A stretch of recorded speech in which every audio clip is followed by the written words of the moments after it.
Hello and welcome to Clipboard Education. Today we will study chapter 13, that is sound, of class 8th NCERT science. So let's start.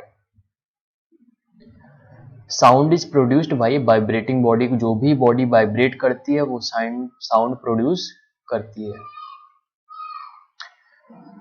To and fro or back and forth motion of an object is called vibration. Vibration होता क्या है?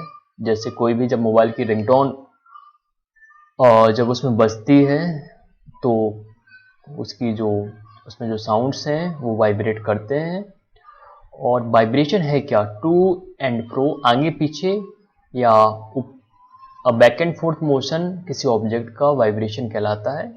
आपने जो गौर किया होगा कि जब भी कोई साउंड छोटा सा जो साउंड है उसकी जो मेम्ब्रेन है वो आगे पीछे होती रहती है. So that is how an object vibrates.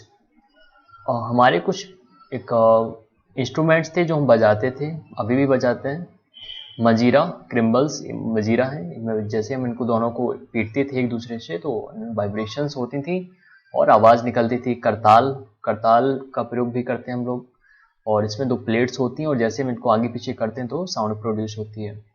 एक इम्पॉर्टेंट पॉइंट है कि जब भी जैसे when we plug the string of an instrument like sitar, जब भी सितार जैसे बजाते हैं ना तो उससे जो आवाज होती है that is not only the sound of the string itself but that is the sound of the whole instrument.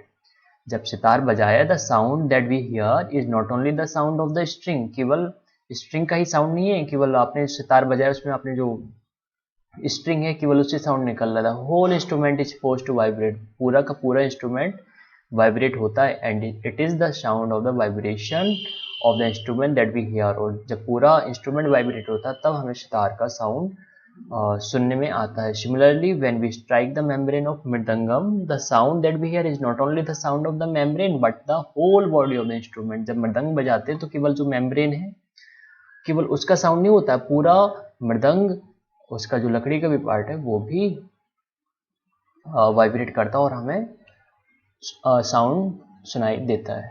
आगे बढ़ते हैं.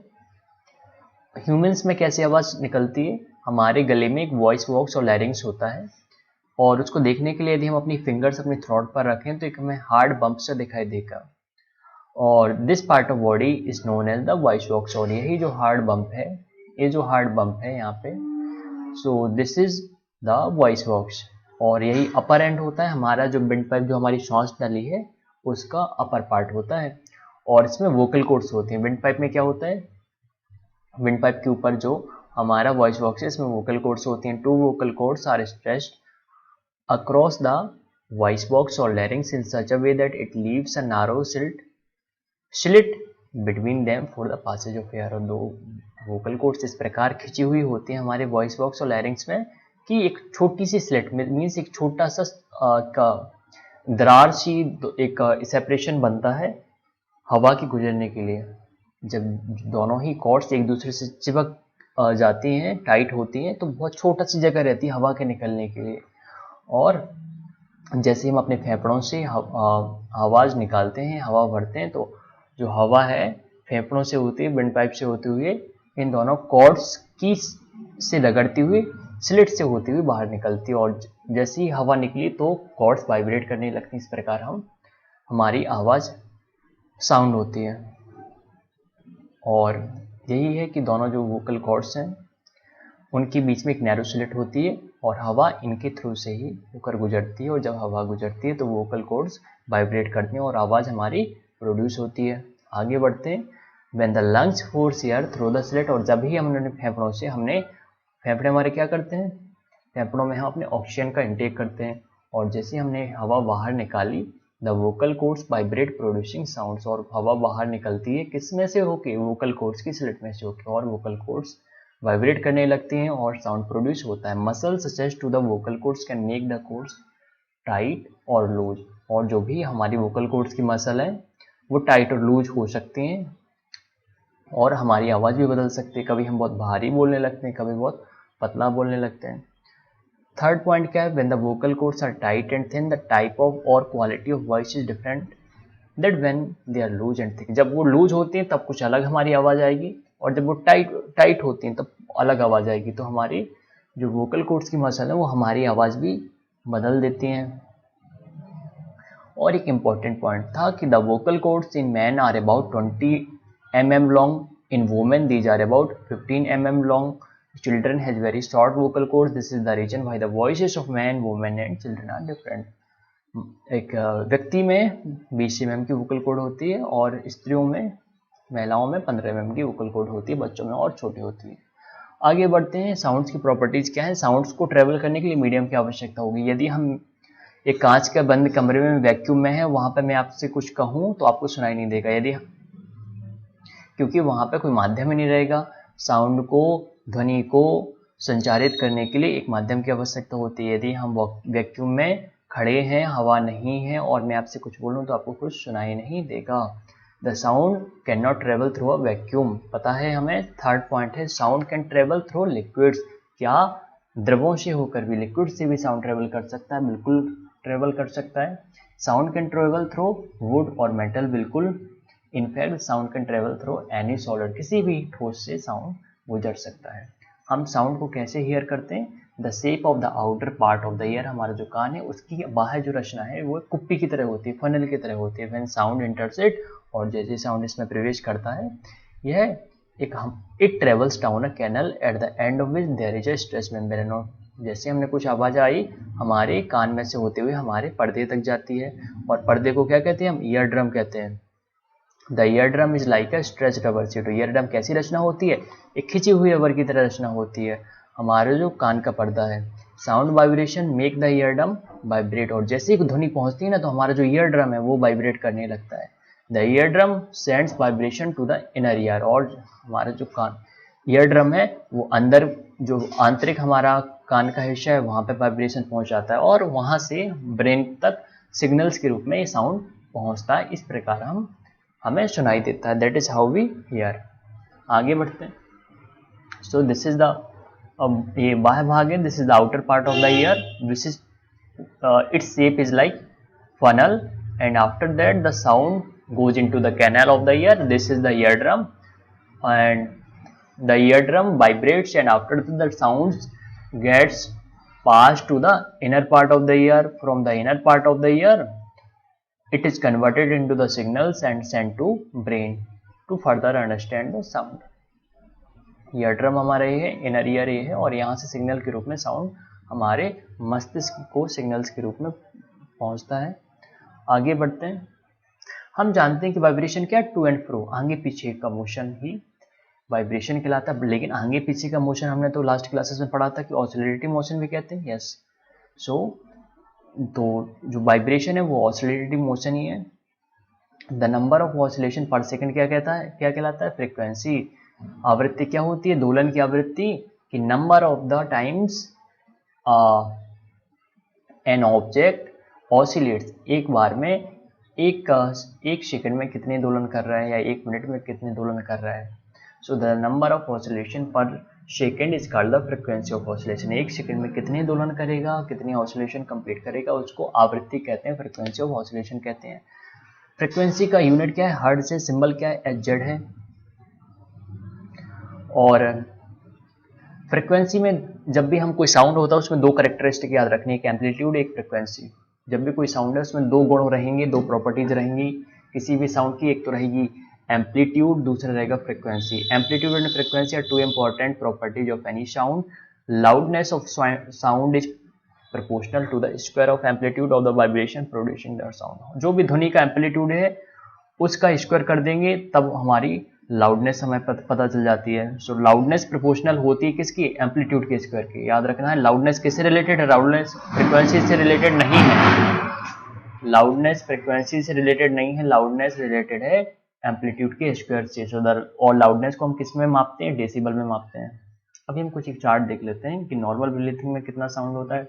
10 डेसिबल। सॉफ्ट विस्पर फुसफुसाते हैं धीरे से, लगभग 5 मीटर की रेंज पे तो 30 डेसिबल साउंड होता है। Normal conversation 60 decibel sound, busy traffic 70 decibel sound, average factory 80 decibel sound, and above 80 decibel sound the noise become physically painful. और यदि 80 डेसिबल से भी ऊंचा कोई साउंड है तो वो हमारे लिए हानिकारक होता है। आगे बढ़ते हैं, if the frequency determines the shrillness of. अब देखो दो गुण थे साउंड के। साउंड का पहला गुण क्या था? पहला तो फ्रिक्वेंसी था, दूसरा एम्पलीट्यूड। एम्पलीट्यूड से पता चलती है लाउडनेस, फ्रिक्वेंसी से क्या पता चलती है? श्रिलनेस। साउंड कितना तीखा है, श्रिल कितना है, साउंड कितना तेज है, कितना चुभने वाला है। The frequency determines the shrillness और pitch of the sound. If the frequency of vibration is higher, then we say that the sound is shrill and has a higher pitch. If the frequency of vibration is lower, we say that the sound has a lower pitch. ये loudness कैसे मापते हैं? Loudness मापी जाएगी amplitude के square के proportional, और जो श्रिलनेस है और the pitch of a sound है that depends on the frequency of the sound. So जितनी ज़्यादा फ्रिक्वेंसी होगी साउंड की, वह साउंड उतना ज़्यादा श्रिल और हाई पिच्ड होगा, और फ्रिक्वेंसी कम है तो वो साउंड उतना लोअर पिच होगा। For example, a drum vibrates with a low frequency, therefore it produces low pitched sound. ये हम उदाहरण स्वरूप देखें कि यदि ड्रम कोई धीरे से कम आवृत्ति पर बज रहा है तो उसकी जो पिच होगी, जो साउंड जो जनरेट हो रहा होगा उसकी पिच कम होगी, लो पिच्ड साउंड जनरेट करेगा। और एक जो सीटी होती है वो उसकी फ्रिक्वेंसी यदि हाई है तो कैसा साउंड जनरेट करेगी? बहुत ही श्रिल और या हाई पिच्ड साउंड। और देखा जाता है कि जो वुमेन है उनकी जो आवाज़ है वो उसकी हायर फ्रिक्वेंसी होती है मैन की तुलना में। तो women has a higher frequency than that of a man. इसलिए जो गर्ल्स की जो आवाज़ होती है वो ज़्यादा इफेक्टिव होती है और ज़्यादा समझ में आती है। और ऑडिबल इनऑडिबल साउंड्स क्या होते हैं? श्रव्य और अश्रव्य sounds. 20 to 20 kilo hertz means 20 to 20,000 hertz जो साउंड होते हैं वो ऑडिबल फ्रिक्वेंसीज होती हैं। So the fact is that the sound of frequency is less than that 20 vibration per second और 20 hertz can not be detected by the human ear. जो 20 hertz से नीचे की फ्रिक्वेंसी वाले साउंड्स हैं वो हमें सुनाई नहीं देती हैं, और 20,000 हर्ट्ज से ऊपर के जो भी साउंड्स हैं, इस फ्रिक्वेंसी से ऊपर के भी जो साउंड्स है वो हमें सुनाई नहीं देते हैं। So the domain which is audible, the domain of the frequency which is audible to the human ear is between 20 to 20,000 hertz.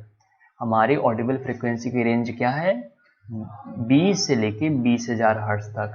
तो अश्रव्य ध्वनियाँ क्या होती हैं? वे ध्वनियाँ जिनकी आवृत्ति 20 हर्ट्ज से कम है या 20,000 हर्ट्ज से अधिक है, जो मनुष्य को सुनाई नहीं देती हैं, इनऑडिबल साउंड्स कहलाते हैं। ऑडिबल साउंड्स वे ध्वनियाँ जिनकी आवृत्ति 20 हर्ट्ज से 20,000 हर्ट्ज के बीच में है, वो श्रव्य ध्वनियाँ कहलाती हैं, और इनकी जो आवृत्ति है 20 से 20,000 हर्ट्ज के बीच में कुछ भी हो सकती है। अब एक इंटरेस्टिंग चीज़ है, जो डॉग है, डॉग्स वो मनुष्य तो केवल 20,000 हर्ट्ज तक की फ्रिक्वेंसी की साउंड सुन सकता है, लेकिन जो डॉग है, डॉग 20,000 हर्ट्ज की से ज़्यादा की भी जो ध्वनि है उनको सुन सकता है। 20,000 हर्ट्ज से ऊपर की ध्वनियों को सुनने की क्षमता डॉग्स के पास होती है। So the police use high frequency whistles which dogs can hear but humans can not. इसलिए ट्रेनिंग के दौरान पुलिस बहुत हाई फ्रिक्वेंसी विजल्स का यूज करती है, सीटियों के माध्यम से ट्रेनिंग कराती है डॉग्स की, ताकि वो जो पुलिस नहीं सुन पा रही है ऐसे साउंड्स वो कुत्ते सुन पाए। The ultrasound equipment familiar to us for investigating tracking many medical problems works at an frequency higher than 20 kilohertz। जो अल्ट्रासाउंड का इक्विपमेंट है उसमें भी हम ऐसे ही साउंड्स का प्रयोग करते हैं जिनकी फ्रिक्वेंसी 20,000 हर्ट्ज से ज़्यादा होती है। आगे बढ़ते हैं, लास्ट स्लाइड है।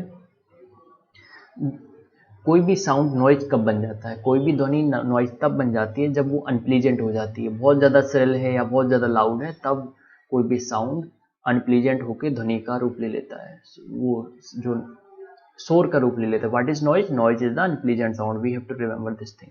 What is noise pollution? The major causes of what are the major causes of noise pollution? The major causes of noise pollution are sounds of vehicles means traffic, explosion including busting of crackers, machine, loud speaker, CTC, and also from the equipments from the home. हमारे घर में भी बहुत से वाद्य यंत्र होते हैं, बहुत से मशीनें होती हैं, एसी होती है, उनकी साउंड्स भी नॉइज पॉल्यूशन करते हैं। जो मिक्सर होता है वो भी बहुत साउंड करता है। So these are some examples of equipments which produce noise pollution noise pollution कम कैसे करेंगे? हमारे जो भी डिवाइसेस हैं, जैसे एयरक्राफ्ट इंजन्स हैं, हमारे एयरक्राफ्ट इंजन्स मशीनरी है, ट्रांसपोर्ट व्हीकल्स हैं, इंडस्ट्रियल मशीन्स हैं, होम अप्लायंसेस हैं, इनमें साइलेंसर लगाएं आप। एयरक्राफ्ट इंजन्स में उसके नॉइज़ को कम करने के लिए उसमें साइलेंसर लगाएं। ट्रांसपोर्ट व्हीकल्स आप उसमें भी साइलेंसर लगाएं। इंडस्ट्रियल मशीन उसमें आप नॉइज़ पोल्यूशन को कम करने का प्रयास करें। होम अप्लायंसेस को आप ऐसे होम अप्लायंसेस परचेज करें जो कम नॉइज़ पोल्यूशन करते हैं। ऑटोमोबाइल होर्न्स का कम से कम आप प्रयोग करें। The use of automobile horns should be minimise.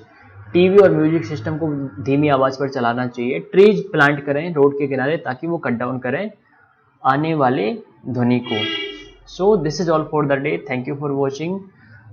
I hope you like the video. See you again next time.